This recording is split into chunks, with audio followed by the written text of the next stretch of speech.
Hi, so today we'll be looking at the Superpowers Supermobile.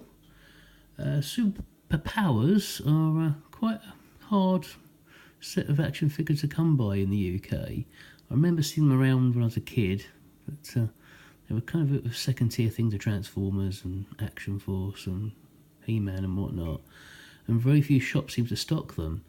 I always kind of liked them, and as I got more into comic books later in the 80s and into the early 90s, they were amongst the first sort of action figures I sort of picked up and collected really when I was a teenager. Now the thing is, despite being quite hard to come by, they don't really seem to be that highly prized in this country, or I mean they're very hard to come by and whatnot, but the thing is the price you pay for them really when you do find them really aren't that high really. Even sort of the rarer Series 2 figures, I mean I've got those for like, £3, £4, £5 sometimes. I think most I've paid for one is about 15. I think I paid 15 for Dr. Fate. In the States, it goes for like, $50, $60 sometimes. Crazy amount. On the card, he goes for stupidly high amounts. So I thought we'd have a look at this today. I mean, there seems to be very few videos about this on YouTube. In fact, hardly any at all. I saw one quite good sort of CGI sort of recreation of this, but no actual videos about the toy itself, so I thought we'd do one. Plenty about the Batmobile, which I also got, which was a nightmare to get hold of. Some years to get a decent Batmobile with the windscreens intact, the little glass sections that go over the canopy. But this I found really easily. I paid £1 for this about 15 years ago in a shop that was selling Star Wars figures and toys for sort of ridiculous amounts. But this, they had to sit in a bin, sort of barely hidden, out of sight, and I just pulled it out and said, "What's this worth?" And the guy says, "Oh, just give me £1 for it." And this is far harder to find than any sort of Star Wars toy. So anyway, just give you an overview of the toy itself. So it's got a sort of small blue spacecraft really. This fin here comes out, detaches. You have to put this in yourself, and I think it's often missing out ones you do find out and about. It sort of has a sort of rival Lex Luthor craft, which I also have in the box, which I've made a review on at a later date. The idea behind this is that the main feature is, you can see this section at the front here, this sort of grilled part here is actually a battering ram. You can push it, it comes out. So you can open this up, put your Superman figure inside. Mine's actually, of course, a bit discoloured as all these sort of, Superpower Superman figures are. Mine's also got the wrong cape on. Mine's actually the cape from the Toy Biz one that came out a few years later. Superpower's one should have a thicker cape, which I can't get hold of, so just use the Toy Biz one for now, which is actually better because it has the yellow S on the back of it. It's like that, quite snugly. Okay, orange gloss. You can then grab one of the big bags, like Darkseid here, for example. He comes and swoops down, knocks him over with that. Easy. Right, it has one other feature as well, which for years confused me because it's a little reference out there. There's these things underneath here, these sort of orange circles with sort of little edges and a sort of hole in the centre. I thought you could put sort of a missile inside here. I thought maybe these sort of had missiles you drop down, or bombs or something. It was only until I saw a commercial for it on YouTube I realised the idea is meant to trap villains.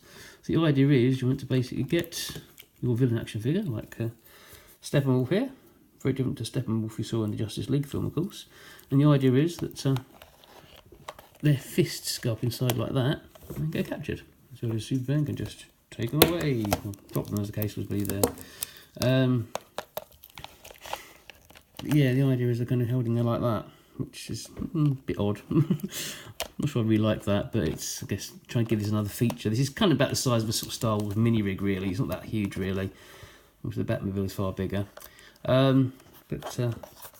Yeah, I mean, this suffers, of course, from the usual problem that any sort of toys related to Superman have, is why does Superman need a plane or a spacecraft or a car or whatever?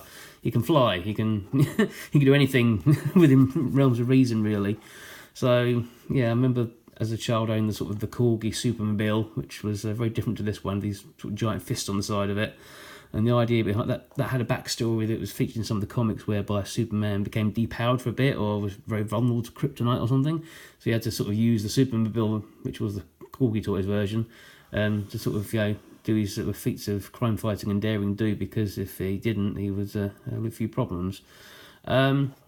Whereas this just seems to be more like just kind of spacecraft to get around in. I mean, maybe sort of the way I sort of made it work within my logic was that it was maybe sort of the spacecraft he originally came to Earth in as a baby, maybe, and kind of in later years he kind of souped up a bit and kind of used it as part of his sort of crime fighting agenda. And maybe if he went off planet, he might use this. Maybe, I don't know. I assume it's some sort of extraterrestrial kind of outer space vehicle rather than just sort of plane. Why do you need a plane? It can fly. Doesn't really make much sense, does it? Really? Yeah. These over here, these are great figure superpowers. I mean, one of my favourite toy ranges, really.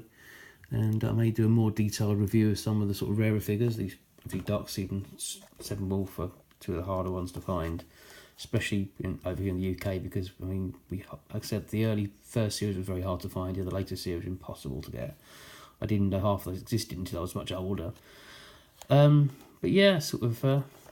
It's an odd one, this. I like the idea, but I like the look of the vehicle, but I just find the sort of the practicalities of it being for Superman a bit sort of like dubious. It kind of seems they just did it to give kind of the other big star of superpowers after Batman. They did this to kind of give him a vehicle, which he didn't really need. I mean, maybe they should repurpose this design for another character. Maybe he did need a vehicle. I mean, obviously Wonder Woman has a plane. Why not just do this in clear plastic and make this into Wonder Woman's invisible jet or something? They could have done something else with this design rather than giving it to Superman, or maybe giving it to another character who's depowered like Robin or something, or Green Arrow. I don't know, just somebody else who just needs to fly. Just having it as Superman's vehicle is a bit odd, but it's nice. As I said, I like the design. Just the character they gave it to is a bit of an odd choice, really. But yeah, if you see it out in the wild, as I did for £1, definitely worth picking up. But as they're very hard to come by, and it does seem to be these often crack, these plastic bits here. Mine's a bit scratched up, as you can see, as you often find with these old sort of clear plastic parts on toys. Anyway, leave it there for now. Thanks for watching, and as we always say, like, comment and subscribe. Thanks.